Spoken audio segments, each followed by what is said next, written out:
Pertama kali gue lucu banget gue. Orang ketawa, wah, ketawa 4 hari. Ini nggak bohong kan? Nggak bohong. 4 hari ketawa di situ, udah mas, udah jangan ketawa, udah. Udah gitu udah tuh. Gue merasa diri gue, wah bener lucu nih, gue bisa stand up. Tapi lu masih inget nggak dulu lu bawain apa itu? Pertama kali lu stand up.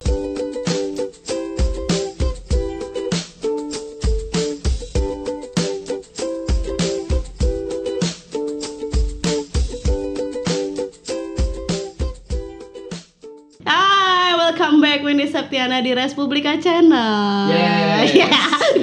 Ngeliat mukanya aja udah mau ketawa karena sekarang gue lagi sama komika Beno. Ya, terima kasih.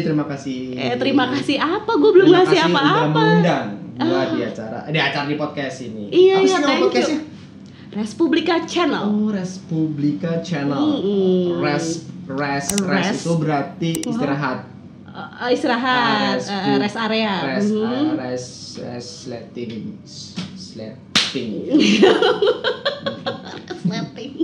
Emang kalau komika tuh ada aja ya? Ada aja. Ya ampun Beno, ceritain dong, lo ngapain aja selama ini? Bernafas, berfotosintesis, menyatu dengan alam, berinteraksi dengan orang tua dan teman-teman sampai tua. Oke, jadi komika awalnya gimana sih? Jadi komika awalnya memang sebenarnya ini aja sih, kayak mencari hal baru. Karena lu bosan dengan hidup. Enggak bosan sih, gue gak pernah bosan sama hidup, cuman gue kan orangnya art banget ya. Oh, lo art banget gitu. Karyawan, seniman. Dan dulu kan gue musisi. Oh, lu musisi. Gue musisi. Gue megang apa? Megang strum? Bukan, gue megang ini apa namanya? Kabel jack. Lu apa sih? Sebelum jadi komika. Sebenarnya gue musisi kan kuliah dulu lah, biasa berpendidikan dulu kita lah ya. Terus out of the box dari kuliah gue jadi musisi ya, ugal-ugalan lah ya, musisi yang sebenarnya underground gitu, nggak pernah diterima masyarakat, hanya beberapa orang aja. Tapi gitu. Lu suka? Tapi gue suka, gue ngakuin gue senang aja gitu. Nah kenapa lu tinggalin kalau lu suka? Gue tinggalin sampai sekarang, gue bisa dibilang gue masih suka dengerin musik, bahkan gue pernah main DJ. Oh iya. Yes. DJ. Oh. Karena itu rasa balas dendam gue. Untuk sekarang ini gue dikeluarin dari band. Oh gitu. Berarti lo jago ya? Ya. Cikiciu gitu jago ya? Gak juga sih dibilang jago, karena belajar ya semuanya. Karena genre-nya juga beda banget gue sama DJ lainnya juga. Dan gue juga gak mau dipanggil DJ lah, karena kayak gue DJ kebanyakan. Tapi keren sih DJ Beno gitu. Nama aja sih gue sebenernya. Gue panggung gue 2 sebenarnya seumur hidup main DJ, karena mau coba-coba doang karena diundang sama temen. Di Bandung, di Shelter, sama di Jakarta. Beno tuh nama asli lo? Nama panggilan sih sebenarnya. Nama asli siapa sih? Bentang Ababil. Bentang Ababil. Ababil itu adalah burung neraka yang diciptakan oleh Tuhan. Serius burung neraka? Yes, burung neraka yang membawa batu untuk kaum gajah, dan bentang itu meluas. Dan itu perkumpulan parkiran burung Ababil. Burung Ababil itu parkir di situ, jadi membentang. Wah, tapi itu doa dari orang tua sih sebenarnya. Iya, makanya neraka banget kan muka gue. Enggak, bukan ke situ. Gue justru lo sekarang kan terkenal nih. Oh, enggak. Gue aja tadi minta selfie kan sama lo, karena gue bangga gitu loh, ada Beno di sini. Gue pengen selfie sama Beno. Terus kenapa awalnya lo jadi komika tuh gimana? Jadi gue abis latihan band, gue mampir di suatu kafe ya, di kafe kopi gitu kan ya. Ada yang lucu-lucu nih kayaknya. Siapa sih yang berdiri sendiri terus ngelawak, ngibur orang, tapi orang pada ketawa. Di kafe itu lu jajan? Potekan, rokok aja kita potekan. Iya, rokok filter sepotekan, bagi-bagi ke temennya. Ada 14 orang. Gak punya duit. Ya. Waktu itu. Oke. Nonton, ada siapa nih orang sendiri di panggung kayak kan, ngelawak. Seru juga nih gitu, karena gue orangnya emang bocor di tongkrongan sebenernya. Oh, lu bocor halus, tubles. Oke. Jadi lu ngelihat orang lagi stand up gitu. Kayak gue bisa deh gitu, kayak karena gue merasa gue lucu di gue merasa lucu di tongkrongan sebenarnya. Oh gitu. Iya, karena kan beda ternyata stand up comedy sama lu ngelucu di tongkrongan tuh beda banget. Tapi dulu awalnya mengenal stand up comedy gue ngerasa gue nih lucu di tongkrongan, karena gue sering suka nyeletuk teman-teman, suka ngecengin teman-teman. Lu ketawa. Iya. Tapi lu pede juga ya? Nah itu dia, gue nggak tahu gue punya suatu karunia dari Tuhan kasih untuk menjadi orang yang sangat pede. Gitu. Alhamdulillah. Apapun itu bentuknya gitu kan. Terus Nah gue akhirnya mencoba kayak aku bisa nih kayaknya gitu. Minggu kedua gue datang lagi, gue mencoba di kafe yang sama. Di mana tuh? Di daerah Pamulang kalau nggak salah. Oh lu anak Tangsel nih ceritanya. Anak Tangsel banget di Tangsel. Badan kuat, badan sehat gitu. Saya nggak hafal lagi tuh lagu. Iya, gue juga jadi pengen olahraga kalau dengerin itu. Sehat ya denger lagu itu kan. Sehat. Menghirup udara. Jiwa raga tuh sehat gitu. Iya. Main ke teras kota bersama teman-teman dengan di Tangsel di earphone. Oke, minggu berikutnya gue coba langsung gue nyoba dan biasanya kalau komik pertama kali nyoba bukan komik ya, belum bisa dibilang komik, orang yang pertama kali nyoba stand up itu biasanya gagal. Tapi lu tanpa persiapan nih? Tanpa persiapan, tapi bener-bener real gue ngebuat materi sendiri. Karena gini, kenapa kayaknya semua orang suka komedi deh, gue tanya sama lu. Oh iya? Bener gak? Semua orang suka komedi. Lebih tepatnya gue suka ketawa. Nah, dulu gue SMP gue suka banget ngeliat film-film komedi. Yaitu pertama kali gue ngeliat film komedi Jim Carrey. Ya gue tahu Jim Carrey itu adalah seorang stand up comedian. At least gue bilang di Indonesia emang ada stand up comedian. Taunya ada. Nah di situ gue, oh ini yang dimainin sama Jim Carrey. Gue baca artikel sebelum gue perform, ternyata stand up comedy itu membuat materi dengan keresahan, dengan orisinil yang kita punya. Gue buat tuh. Bodoh amat, gue gak pernah mikirin kayak ini lucu apa, yang penting ini gue lucu gitu kan. Gak malu? Gak malu, mungkin karena pembawaan gue aja kali ya. Orang nilainya bukan karena materi. Karena gue kan pakai teknik act out di stand up comedy. Gimana? Sorry. Act out. Jadi act out. Acting. ACT ya. Acting yang keluar. Iya, Oke. Gue nggak bisa berbicara depan kamera diem sebenarnya. Gue harus banyak gerak. Gue mainin body language, gue mainin mimik dan gestur tubuh dan lain-lain. Itu mungkin yang ngebawa gue lucu. Pertama kali gue lucu banget gue. Orang ketawa, wah, ketawa 4 hari. Ini nggak bohong kan? Nggak bohong. 4 hari ketawa di situ udah mas, udah udah. Udah gitu udah tuh. Gue merasa diri gue, wah bener lucu nih, gue bisa stand up. Tapi lu masih inget nggak dulu lu bawain apa itu? Pertama kali lu stand up? Gue bawain tentang film. Gue waktu itu ngebawain keresahan tentang film Twilight. Nah waktu itu Twilight lagi booming-boomingnya tuh. Mana ada kan vampir kena sinar matahari makin ganteng. Tidak ada dong. Tidak ada vampir kena matahari menjadi ganteng, cuma di Twilight aja gitu. Iya sih, tapi kan namanya juga film. Iya kan, itu menjadi keresahan gue. Akhirnya gue bawakan, orang ketawa. Ketawa semua geger. Iya, gue wah ketawa. Itu jadinya bikin lo nagih. Nah disitulah keluar rasa kayak starstruck. Kalau ada istilah kata lu jadi artis, lu star syndrome. Itu udah jadi artis kan. Gue belum jadi artis, gue starstruck. Even dari pertama kali lu manggung. Ya, tapi itu kan masalah attitude ya, balik lagi. Starstruck gue bukan buat orang lain, tapi buat gue diri gue sendiri. Kayak gue merasa bisa nih, karena pede gue itu. Tapi gue nggak pernah ada masalah sama orang-orang ya. Gue selalu tahu timing gue berattitude gimana. Nah, minggu kedua, gue mencoba lagi dengan materi baru. Itu berturut-turut dan gak lucu. Karena gue mengandalkan ya yang gue tulis kemarin aja, begitu aja. Gak lucu. Terus perasaan lu gimana sih kalau lagi gak lucu gitu? Gila sih, itu ke mental banget sih, lebih ke mental. Kalau gue tanya musisi, kalau gak ada penonton lu masih bisa mainin sama teman-teman lu di belakang panggungnya kan, itu latihan aja bro, nggak ada penonton nih, slow aja gitu kan. Terus stand up sendiri nggak ada penonton dan penonton nggak ketawa, rasanya tuh sakit banget dan kayak down banget. Lebih sakit mana sama diputusin cewek? Lebih sakit ngebom daripada diputusin cewek. Ngebom namanya? Ngebom kalau di stand up comedy. Oke. Iya, ngebom, wah malu banget. Tapi di situ gue mikir, gue nggak boleh patah nih, nggak boleh patah semangat nih, gue harus mencoba. Karena gue melakukan hal baru, gue nggak bisa ya ngegantung itu aja. Kalau gagal masa gue tinggalin. Gue sampai tapi mungkin sebelumnya lo pernah gagal juga nggak? Enggak. Bukan di stand up maksud gue. Biasanya orang kayak gitu karena pernah merasakan gagal sebelumnya. Kalau dibilang gagal ya gagal. Sebenarnya itu deh ya, band gue itu. Gue berdiri udah 4 tahun ngebandnya sama teman-teman gue. Pas gue masuk stand up kayaknya gue nggak bisa bagi waktu buat stand up gitu. Buat band. Sorry. Jadi kayak teman gue tuh kayak cemburu aja gitu. Lu bagi waktu. Pertemanan tuh ada cemburunya juga. Ada cemburu sosial gitu kayak, iya anjir lu sekarang lebih milih wadah baru stand up. Ya ingetlah band kita nih gitu. Lu tuh kaptennya di situ. Lu semua yang garap konsep band ini itu.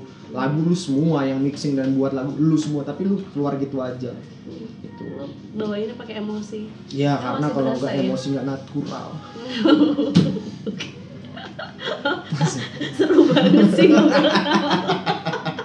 Ya pokoknya gitu perjalanan gue intinya tidak sebentar di stand up comedy dan butuh perjuangan. Itu tahun berapa tuh tadi lu cerita itu? 2013 awal. 2013 awal gue itu bener-bener fight banget, struggle banget, dan gue nggak pernah mikirin apapun.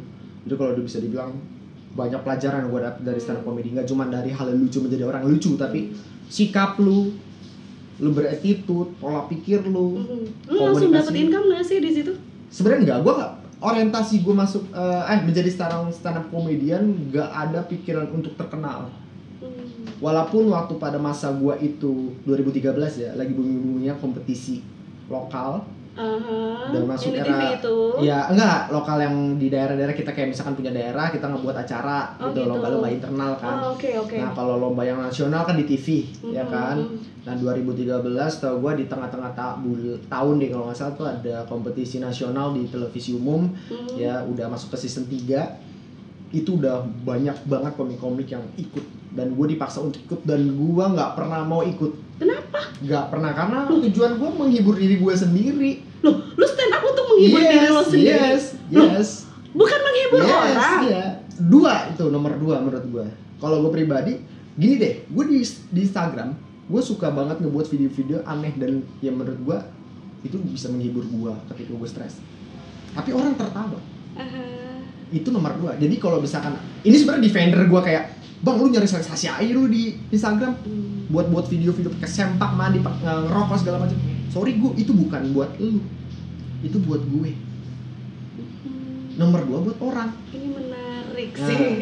Jadi karya itu nggak ada yang bagus, nggak ada yang jelek menurut gue. Tergantung pasar aja, tergantung penikmat aja. Nanti lo akhirnya dihujat lo nggak masalah? Gue nggak masalah. Gue nggak pernah. Hujatan itu masuk ketika gue lagi close mic di kompetisi nasional. Oh gitu. Hujatan di YouTube banyak, dan gue nggak pernah mau lihat. Oh, lu memilih untuk tidak lihat ya? Tidak lihat. Gue nggak mau pernah lihat komentar. Gue akan melihat komentar itu setelah pada waktunya. Kayak misalkan 5 bulan setelah itu gue bakal ngeliat. Kalau misalkan baru ke-upload, gue nggak akan pernah melihat komentar. Instagram juga gue nggak pernah merhatiin tombol like sama siapa yang nge-follow. Makanya ada yang bilang, gue udah follow lu nggak follow back gue, sombong banget. Sorry, gue nggak pernah lihat itu. Yang gue perhatiin adalah di Instagram itu adalah Instastory, explore, sudah. Gitu. Di YouTube juga sama. Gue pertama kali ngeliat YouTube, gue nggak pernah mau ngeliat yang komentar apa sih, enggak. Gue ngeliat aja, gue cari apa yang gue suka aja, udah. Gue itu aja sekedar itu. Jadi gue nggak pernah ngeliatin komentar. Kenapa? Itu bagian dari upaya lo untuk memfilter diri sendiri supaya nggak sakit hati.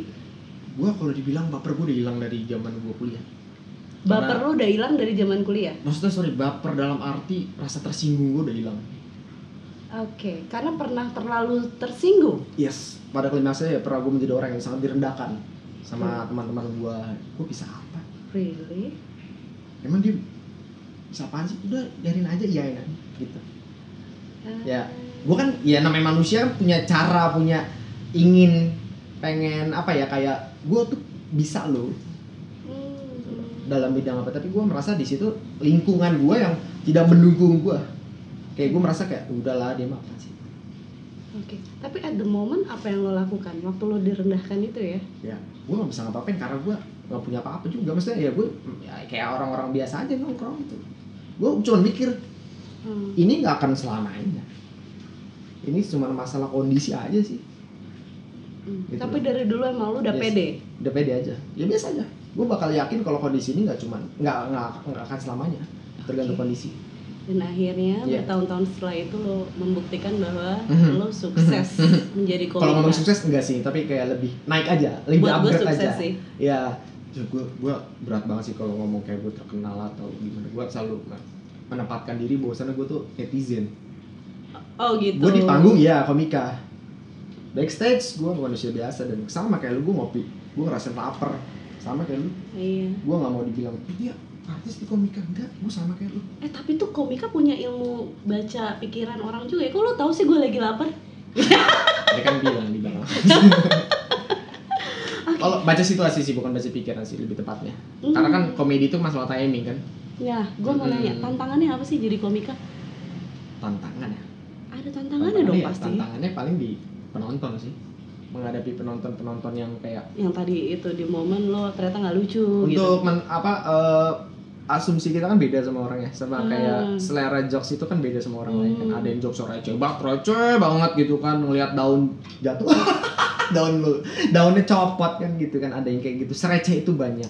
Ada yang jokes-jokesnya yang nggak diduga segala macam. Kita bagaimana caranya buat bisa memberikan asumsi kita, cerita kita ke orang lain supaya orang lain itu ngerasa, oh gue pernah nih kayak gini ceritanya. Nah gitu. itu tantangannya ya. Paling. Jadi buat gue ya komika itu harus membuat cerita yang tepat, dimana lu lagi perform di hadapan orang, lu harus bisa bahasa situasi. Penonton ini lagi suka misalkan sama apa, ya lu bakal ngebawain itu. Audiens lu apa, segmennya di mana. Nah, pernah nggak lu di suatu kondisi ini orang-orang tua semua gitu? Pernah banyak banget. Ini lucu banget. Jadi gue selalu bilang, gue kalau main di corporate ya, kayak gue nggak bisa deh, karena itu bukan nyawa gue tuh di cewek sebenarnya. Di cewek-cewek, penonton cewek-cewek itu nyawa gue banget. Emang lo centil aja kali. Satu, kedua anak muda. Ya. Itu emang ya. Iya. Nah itu gue pikir kayak gue nggak cocok di corporate nih. Tapi pada akhirnya ada job corporate yang nawarin gue harga fantastis. Lucu banget. Jadi gue waktu itu brief sebelum main, itu kan lokasi di Bandung ya. Cuman yang Langgara itu orang Jakarta. Dari pihak asuransi. Gue nggak bisa kasih tahu asuransinya. Gue datang, iya mas gimana? Gue dikasih tahu arus, iya mas Beno, kita mau ada acara di Bandung, gitu kan. Budget berapa? Gitu. Gue sosok masang harga aja. Segini sekian. Yang ke-7 waktu itu gue. Oh gimana kalau di atas lagi tuh ternyata? Wah gila. Antara deg-degan gue. Wah gimana? Bukan ditawar malah. Ya kan semakin harga naik semakin tanggung jawab gede dong. Durasi maksud tuh? Bukan durasi, pembahasan. Lagi itu pembahasannya bener-bener dituntut masalah investasi sama asuransi. Gila nggak lo?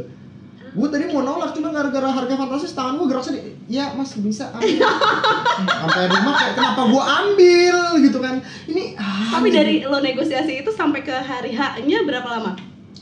Enggak, hari itu langsung cair duit. Bukan maksud gue.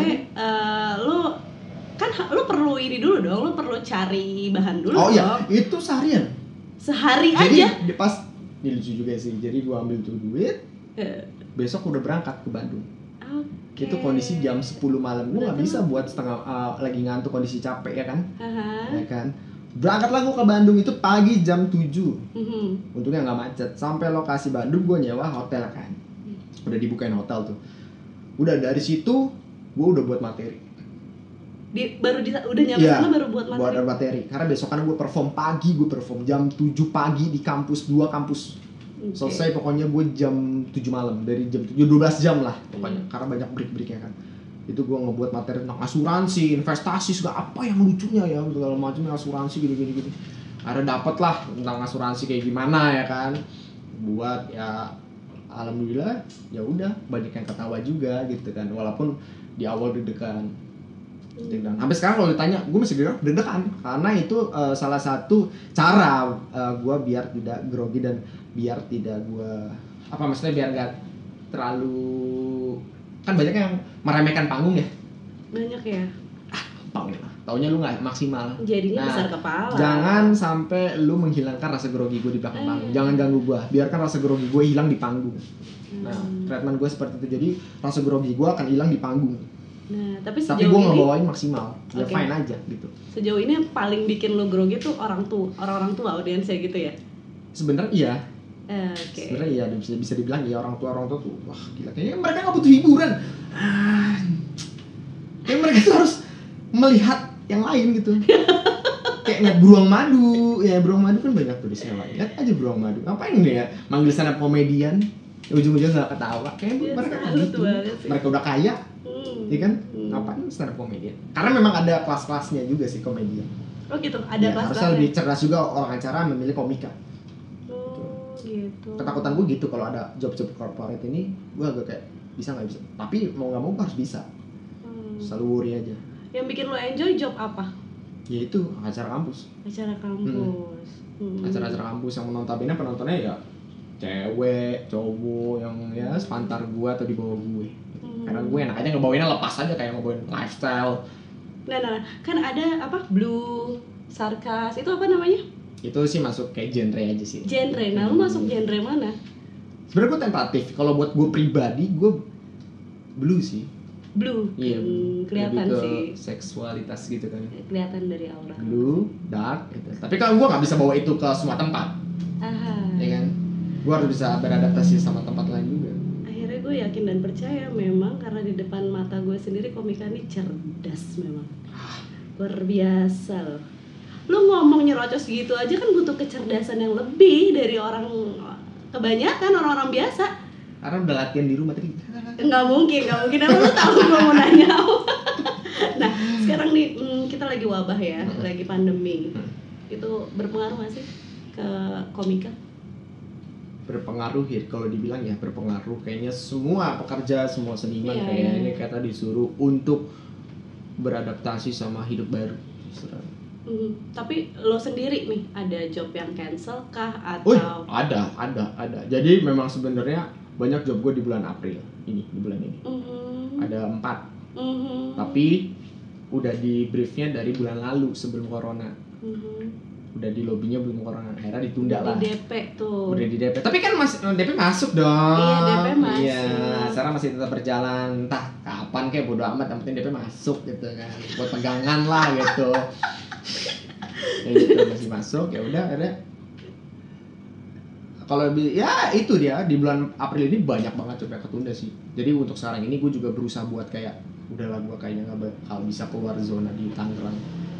Oh gitu. Kalau ada panggilan apa gue kayak bakal nggak mau deh, gue bakal nolak deh kayaknya. Ya iyalah. Kesehatan aja sih, just in case aja sih. Peraturan pemerintah juga dong. Nah lu karena ketika di rumah aja nih lu melakukan apa? Gue sebenarnya nggak ada corona atau enggak ya gue melakukan seperti biasa aja sih kayak. Which gue kan content creator juga kan sekarang ya kan, gue bisa dibilang ya gue script writer juga, gue director juga, ngurusin beberapa program yang gue punya di channel punya Indonesia, jangan lupa subscribe. Boleh, silahkan. Ya di situ gue ngurusin juga, dan gue memang kebiasaan gue membuat konten di Instagram sih, kayak video-video yang gue membuat. Jadi sebenarnya ini nggak masalah ya sama lo? Masalah lah, gue kan orangnya sangat peduli sama kawan-kawan gue juga di luar sana, karena ini kan memang penurunan drastis secara bersamaan. Gue duga lu juga pasti kan suka nongkrong dong. Yes. Nah, yes. itu dong. Yes. Itu Gue sebelum ada corona udah jarang nongkrong. Udah jarang nongkrong. Gue cuman paling gue ketemu orang ngobrolin sesuatu yang pengen kita buat aja, lebih tepatnya itu. Nggak cuman bawa duit, beli kopi, ketawa-ketawa, nggak punya apa-apa dan nggak dapet apa-apa. Nggak begitu lagi gue dari tahun lalu lah udah kayak orang-orang ini. Gue pulang malam masih kalau dulu sebelum corona jam 1 pagi bahkan. Ya itu gue ketemu sama orang-orang yang pengen ngebuat sesuatu hal apa nih, kita mau rencanain apa nih di dalam bidang seni. Wow, usia berapa sih, Vino? Gue 28. Berapa? 28. 28, masih muda. Udah berkeluarga? Belum sih. Belum. Baru merencanakan nanti nama anaknya aja, belum ntar persepsi belum ada. Bahkan udah ke nama anak. Sebenarnya mau tahun ini kali, tapi ternyata enggak, gue kan kalau orang-orang di umur gue panik nih. Siap panik kan enggak juga lah. Ya kan banyak yang bilang lu 28 enggak nikah, lu gila lu dong. Menurut gua nikah itu mental sih.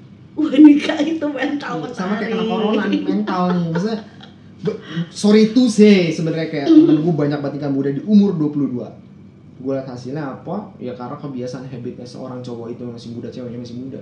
Dia masih suka nongkrong, masih suka ke klub, ngekeras lah keluarganya, anaknya di mana, kasihan. Kalau belum bisa membentuk keluarga ngapain dulu? Mending lu rancang yang lain aja dulu gitu. Rancang nanti anak lu udah gede ngapain. Ada aja enggak apa-apa. Enggak usah ngomongin nikah dulu gitu. Nah, kan lu udah punya nama anak lu nanti ya? Punya. Mau Agus, cewek apa cowok gitu? Cowok, namanya Agus dan Listrik. Kalau dapat anaknya cewek gimana? Namanya anak cewek ya apa-apa. Kalau Komika tuh bisa ditodong nggak sih? Tergantung sih. Oh, tergantung. Seresponsif apa lu sebagai komika. Biasanya kalau komika yang responsif banget, karena senang menghibur orang, emang tujuan menghibur, dia bisa langsung pak gitu. Ditodong gitu langsung. Gue mau nodong nih sekarang. Boleh nggak? Coba deh. Boleh ya? Coba dong. Coba apa? Coba lu ngelawan. Gue sebenarnya nggak ya antar bisa atau enggak sih, cuman ya udah. Gue sebenarnya banyak banget keresahan di tengah pandemi ini ya. Jadi gue nggak bisa diem aja, gue melihat sesuatu hal, dan gue meninggalkan info-info yang berkaitan dengan corona yang terlalu overdosis buat mental kita, karena mental kita down, imun kita bisa down sih menurut gue. Jadi kayak what the fuck gue sama berita-berita media-media yang membawa berita-berita berlebihan. Jadi gue selalu unfollowin semuanya gitu. Dan gue menyimpulkan di pandemik ini buat kebutuhan gue pribadi sebagai komika ya, gue punya beberapa cerita sih menurut gue lucu dan relate aja gitu. Kayak sekarang kan PSBB ya. Iya. PSBB itu adalah organisasi sepak bola. Bukan. Gue lagi pikir padahal gue mau jawab. Kita sebenarnya nggak boleh berkerumunan di luar ya kan? Iya. Di luar ada 3 orang ditegur sama Akamsi atau apa sih? Wah nggak boleh rame-rame. Gitu. Apa sih Pak Akamsi? Ya mau Akam, apa siapapun deh yang melihat itu kayak nggak boleh nih nongkrong gini nih. Gitu kan. Ya kita kan cuma sekedar nongkrong, bukan yang bercrowd gitu kan. Iya. Social distancing itu kan maksudnya ketika lu punya acara musik Menimbulkan keramaian. iya gitu kan bener dilarang ya. Cuma kalau iya. kayak sekedar keep touching sama temen lu di luar 2 orang 3 orang buat gue itu oke sih. Iya. Nggak terlalu tempat kayak di rumah segala macem ya kan. Karena kita butuh komunikasi. Manusia kalau nggak ada mulut kan nggak bisa ngapa-ngapain. Kita memang bisa ngomong karena buat legain aja. Ditegur lah 3 orang itu, kamu pulang ke rumah daripada nongkrong di luar. Dari rumah saya 7 orang. Gimana tuh? Lu Gue masih mending 3 di luar. anggota keluarga lu 7 orang. Baby bahaya mana pak 7 orang mah 3 orang? Kenapa? Pulang aja mendingan daripada di luar. Gimana sih nih? Ayo, kita nggak ada yang tahu kalau orang misalkan lagi nongkrong tiba-tiba diusir, dia bilang itu gimana? Pak, keluarga besar saya di rumah numpuk pak, ada sepupu saya di rumah, kakak ipar saya di rumah. Lebih rame mana pak? Saya di luar ini lagi menghindari rumah. Rasa dia nangis ini gitu. Ya makanya jangan asal negor gitu loh, maksud gua ngomong baik-baik aja dulu, beretika dulu kalau bisa gitu. Kita kan nongkrong juga nggak buat gegabah.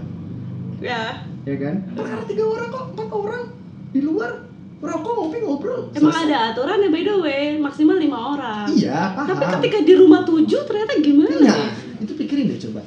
Apalagi di sepupunya neneknya masih hidup ratusan tahun.